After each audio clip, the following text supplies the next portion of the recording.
2025 Toyota Grand Highlander in this cement color. Very, very interesting vehicle, this. You do get the space, of course, as you can see, is a pretty big SUV.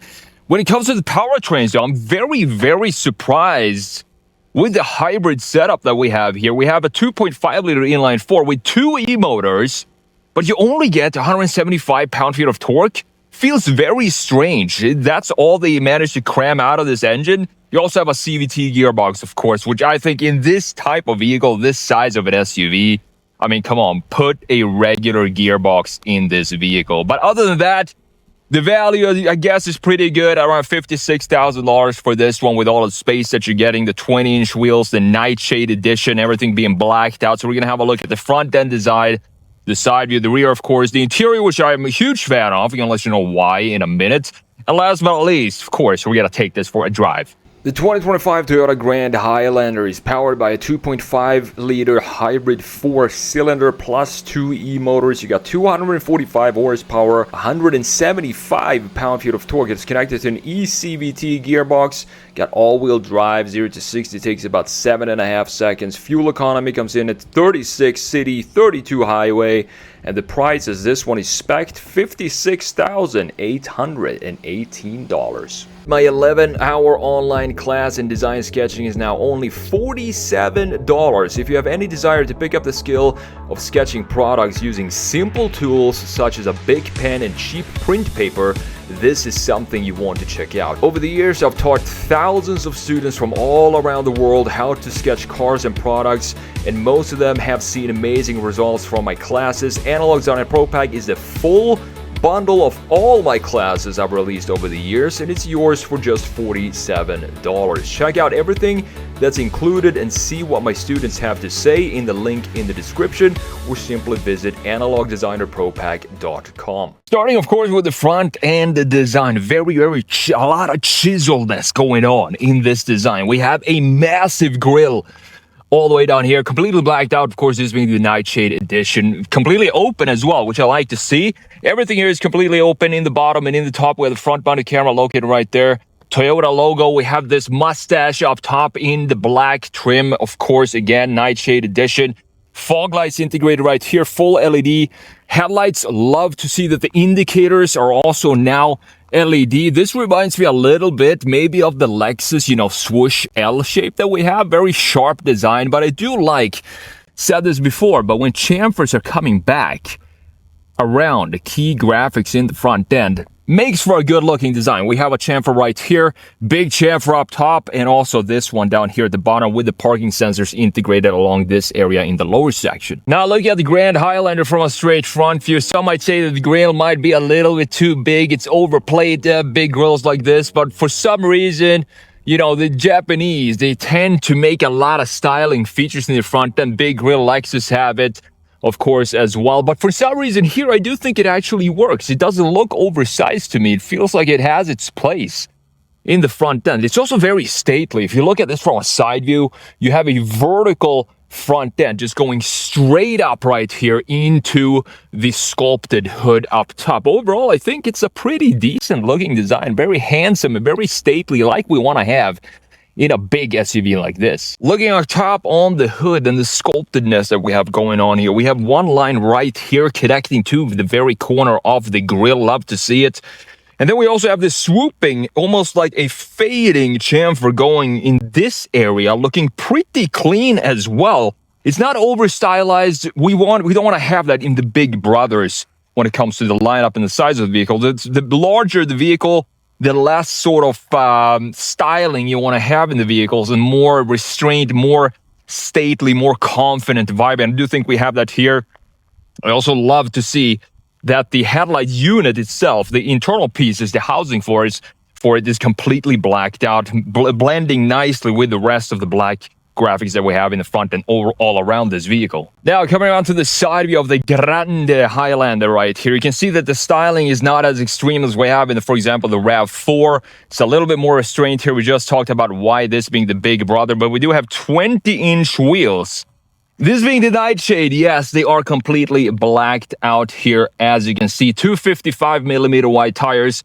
the spoke designs themselves. So I do think they look actually pretty decent, but I still, even though this is a nightshade, I still want to have some silver, dark silver wheels for this. I think that would just add a splash of contrast to the otherwise very black graphics that we have going on here.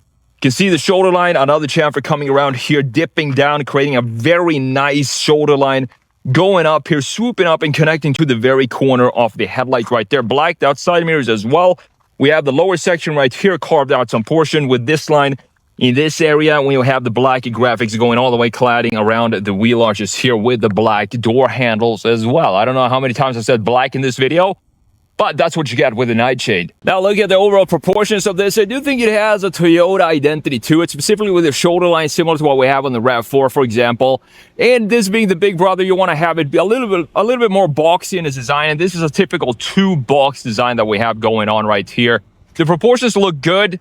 You have a lot of storage in the back with this three-row layout, and you can fold both the third row seats and also the second row seats if you want to do that. Have some more black features up top, of course, with the black roof rails, and I also like that the graphics around the greenhouse right here is, you guessed it, black. These wheel designs here, they don't really feel Toyota to me. They feel more sporty than that and more, better looking than regular Toyota wheels, in my opinion. I just wish they were silver, because then we could definitely appreciate the spoke design that we have going on here. I mean, designers put in a lot of effort designing these spokes, so why not make them silver so we can see what's going on when the light reflects on it instead of having them be completely black, making it feel like just a black round hole when this is rolling down the highway. What I love about the rear end of this is we do have the LEDs, of course. In the front, we have the LED indicators in the side mirrors right there, and thankfully, we also have LEDs in the taillight unit. Right here, look at that. No Edison light bulbs, full LED taillights. I do like the styling that we have. It's still a little bit more static for the big brother, but it still looks very dynamic because these stretches out, and thankfully we don't have a full light bar like we have in pretty much every single vehicle these days. You have this black portion in the middle connecting everything with the black Toyota logo, Grand Highlander in the metal itself. A lot of badges here. Thankfully, the badges are all completely blacked out. What I do want to see in this, though, even if it's not the most powerful powertrain that we have going on, but I want to see some sort of exhaust pipes coming back, specifically for the big brother, the Grand Highlander. Just put some exhaust pipes, some squared off exhaust pipes on each corner to make it feel a little bit more sporty than what it is. Now, look at the Grand Highlander from a straight rear view like you're doing right now. It does have a pretty solid stance to it. It's not the sumo Mercedes GLE stands that we have, but it's still pretty decent because we have this area here folding out and connecting to the rear axle from a rear view. We also have nice chamfer going around here.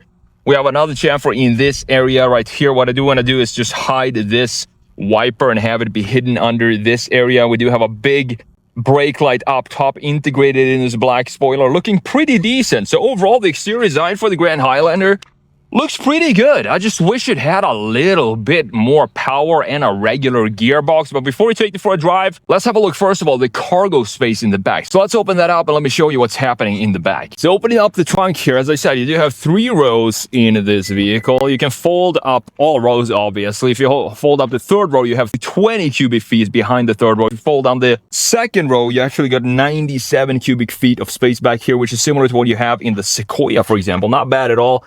And you have 7 USB-Cs in total in this interior. You have USB-Cs everywhere. We're going to talk about that when we have a look at the interior. Cup holders on the side there as well. Very easy to fold down and fold back up these seats. Same goes for the second row seats as well. So with that said, let's fold this back down and let's have a look what's going on with this interior, which I'm a huge fan of for several reasons. And I think Toyota should keep this interior for decades moving forward. But let's have a look at that. Now, the exterior of the Grand Highlander, it looks good. Nothing crazy going on here. But what I do love is this interior for several reasons that I'm pretty sure you already know about. First of all, let's give you an overview of the interior here. Very cozy, blacked out with the nightshade. Not a lot of color in here, but that is totally fine for me. The door panel, we have some nice silver trim up here. You have the memory seat settings, door handle right there, controls for the windows and the mirrors, of course. Cup holders in the lower section, integrated speakers, similar to what we have in a lot of other vehicles as well. A Grand Highlander as you step in. Beautiful, specifically Grand Highlander floor mats as well. Power assisted seats, obviously heated and ventilated. We're gonna have a look at that in a minute. So let's jump in and let me show you why I think this is such a great interior by Toyota. 12.3-inch infotainment screen, 12.3-inch digital gauge cluster, and reason number one, housing for a gauge cluster. How rare is this today in 2025 to have a housing like this? This is even a dual housing. Hard touch material though. I wish this was soft touch for the Grand Highlander, but we do have sort of a dual housing for it with this up top, and then we have this housing in the lower section. Completely digital gauge cluster. As you can see, you can customize it using these buttons right here on the steering wheel. So you can, for example, let me show you here. You can switch out to a lot of different things. You can hold the center button right there to customize the center portion individually. You can customize the right side individually, and you can also, of course, customize the left side and whatever information you want to have there. So great to see that. Very, very simple layout. Housing, fully digital, don't care, it's fine. As long if you're gonna have it fully digital, why not make it fully customizable? That is exactly what we have here. Now moving on to the infotainment screen, 12.3-inch infotainment screen. You do have, of course, Apple CarPlay wireless right there. Beautiful to see that. And the typical Toyota integration of the software, which is starting to look very 90s to me, with the grayed out portion here, white, black font, and the font itself starting, maybe it doesn't look very modern, but it is very functional. Probably just gonna go in here one time and figure out your settings, what you want to do, and that's about it. Going into vehicle settings, you can see the energy flow here, for example, trip information, vehicle alert. You can also do the climate settings in here if you want to do that. Fan speed, for example, where you want the air to blow out from up here. But the cool thing here is that we have this. This is also, it's not hard to integrate stuff like this. We talk about it all the time here on the channel. Heated ventilated seats in proper rubberized buttons like this. So nice to see, and a big rubberized dial for the climate settings. Fan speed here, fan speed on and off. Fan speed is actually located here in a toggle. I like when we have buttons for heated ventilated seats, dial for the temp, toggle for fan speed. That is it. You don't need to make it complicated and hire software engineers to make it integrated in the software itself. Just keep it like this. Very, very simple to do. You have nice integrated vents in the lower section right here with the hazard button right there in the middle. USB-C ports, we're going to talk a lot about those because we have them everywhere. We have one here, one over there as well. And we have a couple in the back seats. We have the gear selector right here, putting it into reverse, going to pop up, of course, the 360 camera, trajectory lines, beautiful to see. You can also go into more of a widescreen view like that if you really don't see what it is you're backing into. Very useful to have that, obviously, putting it back into park. Now, you could go into drive manual mode here as well, shift up and down like that. Not sure why you want to do that in a CVT. It always confuses me a little bit. The car key, very standard looking car key. At least it says Grand Highlander on the back side. You have lock, unlock, hold to open the trunk, panic button, Toyota logo right there. 2 cup holders, more storage here in the front, wireless charging pad as well. Power button to start the vehicle up. Another USB-C in this area right there. I do like the leather stitching that we have. We have at least a little bit of a contrast stitching here with the gray stitching coming back. I want to see that in the steering wheel as well, though. It's black stitching on the steering wheel, gray everywhere else in the door panels as well. Now, this is the control panel for the drive modes. You have Eco, Sport, Normal, Trail. When you switch these up, of course, it's going to switch up the gauge cluster right there with some cool graphics. For this vehicle, I mean, you don't have a lot of power. It is a hybrid setup. I just like to keep it in eco pretty much all the time because you do get a great range, over 500 miles when this is topped up. I think all new cars should have a range like that. It feels good to have a long range like that and know that you don't need to fill up in a very long time. You have some more storage up here in front of the passengers. This is equipped with a $1,350 sunroof, which or moonroof or whatever you want to call this, going all the way back to the headrest of the passenger back there, as you can see, looking very beautiful. Now, opening this up, this actually slides open like this and folds into this backside. Down here, you have a tray, which you can take out. You also have plenty of storage down there with a 12-volt outlet in this area right there. No LEDs though, no USBs in here, which is totally fine. Traction control on and off. You can go into EV mode only up to certain speeds, and you can have the hill descent control right there as well. You can't lift this armrest up though. That is something that would be nice to see if we can lift it up, but you do have all the buttons here, so that's kind of intruding on that. 2 cup holders there as well. Look at the steering wheel. Nice looking steering wheel. Nothing really special about it. Cruise control settings here on the right side. You have the small little Toyota logo in the middle and the customization for the gauge cluster right there on the left side, in addition to the volume controls and the voice command with some gloss black. Toyota just loves to put gloss black in their vehicles. You can see already a lot of fingerprints here. So if this vehicle is going to be involved in a crime, I'm in a bad spot. So here we have heated steering wheel as well. Open the trunk, automatic high beams right there. Open the fuel cap button in the lower section. And we also, of course, have a proper size glove box for the Highlander. Now look at the seats, heated and ventilated seats. Nothing really special about these seats. They don't have too much side support, but we don't really need it in a Toyota Highlander with this type of power. They look nice, and I don't have any complaints about the seats. They're very comfortable as well. We don't have a camera for the rear view mirror, but that is totally fine. You can still see out pretty well. I think we talked about everything in the front end. Indicator stock, obviously on the left side, washer stock right there on the right side. So let's jump into the back seat. We do have pretty good features in the back seat as well, and there is no problem at all for me fitting back here. We have the curtain, of course, for the sunshade, door handle, some storage right here, controls for the windows, cup holders in the lower section, speaker integrated right there. These are not power assisted. You can slide this seat back and forth by just pulling that lever like that, making it easy to access the third row seats. Not gonna jump in there because it's gonna be very tight, me being 6'1", 6'2". However, the second row here, check this out. USBs everywhere, one for each side right there, and we also have USBs for the third row in that area, if you can see it all the way up there, in addition to the cup holders for the third row. LEDs up top with vents, same goes for the second row right there. Cup holders in the middle, and we had heated seats in 3 different levels, their own climate settings here. So we have 3 climate zones in this vehicle. We have a 12 volt 120 volt house outlet right there in the middle. The seats themselves, captain's chairs, you have the armrest, no side support whatsoever when it comes to these seats, but it's totally fine. The space back here is very good. Even though it is a hybrid, I still sit pretty low, I would say, and the leg space is very good. Head space is even better. I mean, you could be 7 feet tall in here, still fit in here. Maybe not 7, but 6.5. I don't think you would have any problems sitting back here. I just want to show you the cargo space.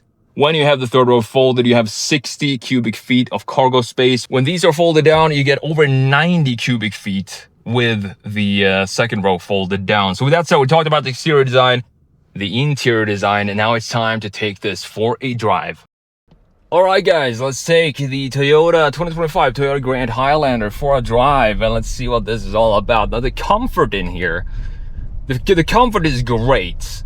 I mean, I wouldn't expect anything else. You do have 20-inch wheels, 255mm wide tires. You still have a big tire sidewall on the tires, though, which makes it a very, very comfortable ride. The only thing that I'm very confused about, though, is the power numbers. I mean, you got a 2.5 liter inline 4, a hybrid setup. You got 2 e-motors, and all the power you're getting is 245 horsepower, 175 pound-feet of torque. I mean, 175 pound-feet of torque in a big vehicle like this, I think it should at least have closer to 280, maybe even 300 pounds. It's not a torque monster, this thing, by any means. But the fuel economy is great. 36 city, 32 highway, range over 500 miles when I have a full tank. 0 to 60 in about 7.5 seconds, something like that. And of course, you also have the eCVT, but thankfully we don't have paddles for it because it just does not make sense to have paddles for any sort of CVT. The interior is fantastic with the dual 12.3-inch screens, even though Toyota just loved to slap gloss plastic around everything in this interior. Just make this matte or something else than this because of the fingerprints that we're gonna get from this type of material. The pricing for this, $56,818. We do have some options for this, for example, the sunroof. $1,350 for that. Not something that I personally would go with, as I'm sure you know already. But the power, I mean, do you need more power than this for this type of vehicle? Not necessarily. I mean, it's going to be, it's a Toyota, so it's not going to be, you know, a very aggressive driving experience when you're driving this. It's just for, you know, taking you from point A to point B comfortably, and you have a ton of space in this Grand Highlander as well, with 7 USB-Cs. I mean, if you have devices you need to charge on the road trip, you might want to get Grand Highlander, because you have plenty of USB-C ports everywhere across this interior. So we're gonna come out to this main road. I'm actually gonna put it, believe it or not, in sport with 245 horsepower, 175 pound-feet of torque. Fire up that 2.5 liter inline 4.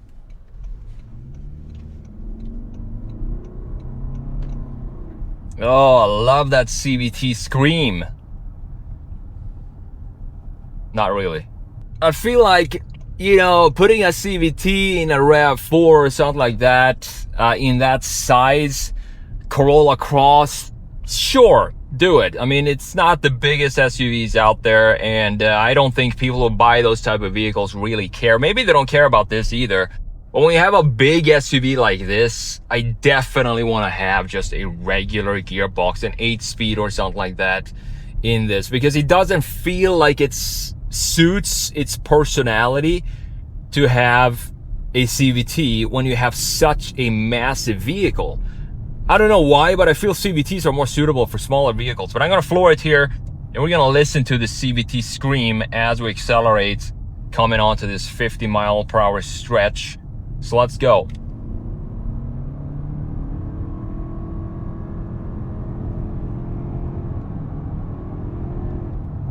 I feel like I used just half the tank just stepping on it there, because it's revving so much. That is the thing with CVTs. It revs like constantly, non-stop. But I'm sure I have talked about this before. I mean, I'm sure you know what I think about CVTs. Not the biggest fan. Works in some vehicles that are nowhere near enthusiast vehicles. But for big SUVs like this, and for any type of enthusiast vehicles, you simply just cannot have CVT gearboxes, because it ruins the driving experience. It's like the shifts are, for me, like 50% of the driving experience. So we're cruising at 50 miles per hour here, and the road noise is great. Not a lot of noise in here. We do have a little bit of a wind noise, which is to be expected since it is a pretty boxy shape, this thing. Now for the value here, $56,000. I'm not entirely sure what a Mazda CX-70 costs right now, or even the CX-90, but I am still in love with Mazda's lineup. I think they're just a notch better when it comes to pretty much the drivetrain, the interior design, the exterior design. It just feels like a more upscale brand than Toyota, specifically in the last decade or so. So for $56,000, I would most likely look at Mazdas, to be honest. But if you're into Toyotas, and if you don't care about the CVT gearbox that screams like this, and you want 3 rows, you do have the Mazda CX-90, which I do believe is a little bit more expensive than this, of course. But if that's your gig, then this might be a vehicle for you. The good news here is that we still have the physical knobs and buttons for the interior, which is absolutely fantastic to see in 2025. They easily could have just put, you know, 2 double screens in here, 2 12.3-inch screens next to each other with no sort of integration whatsoever, like we have in pretty much every other car company these days. But they stuck to the old traditional ways of doing things, which is not only safer because you can reach down and feel your way to what it is you're doing, but it also looks so much better. It just gives it a much classier look than everything being pixelated. At least that's my opinion of car interiors these days. I don't think we're heading in the right direction when it comes to car interiors in general. So that's my review of the 2025 Toyota Grand Highlander. Thank you so much for watching, and I will see you in the next video.